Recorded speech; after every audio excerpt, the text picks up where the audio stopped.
SacRT celebrated an exciting milestone for Sacramento's transit future on October 30th, 2024, as the Federal Transit Administration awarded SacRT nearly $77 million in capital investment funds through the competitive Low or No Emission Grant Program. This transformative grant brings a wealth of opportunities for SacRT and the Sacramento region. With this funding, SacRT will add new hydrogen fuel cell buses to its fleet, replacing aging vehicles and reducing emissions. The grant will also support construction of a permanent hydrogen fueling station, a critical step toward a zero-emission fleet. Additionally, SacRT will modernize a key bus maintenance facility, ensuring it's ready for the next generation of advanced transit vehicles. SacRT will also establish a workforce development program to train local workers in maintaining and operating these new hydrogen-powered buses, creating high-quality, sustainable jobs in the Sacramento region. With the federal funding and other state fundings,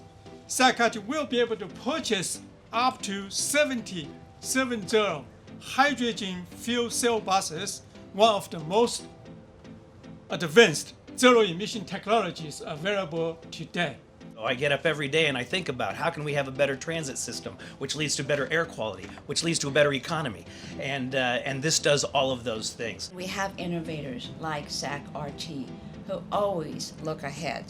The zero-emission buses, fueling, Workforce Development Project is a prime example of their example to deliver improvements for all of us here in the community while really putting us to a clean energy future.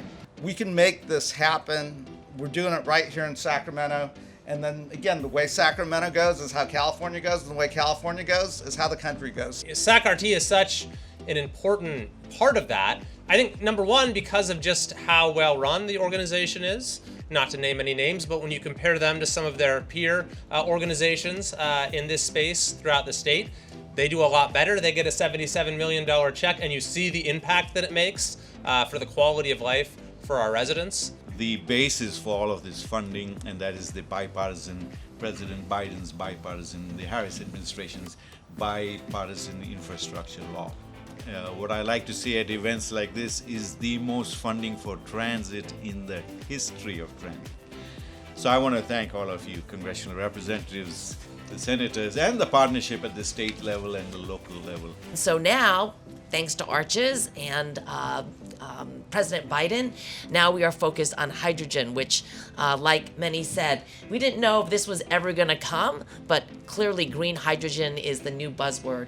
Very grateful for this project. Thank you, Henry, and your entire team for their work that you have done.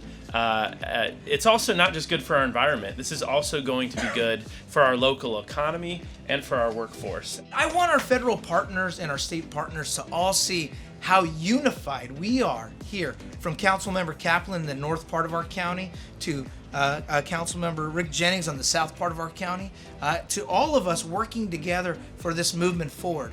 That, I think, is the big message here of how it is our unity in our region, our unity regardless of party.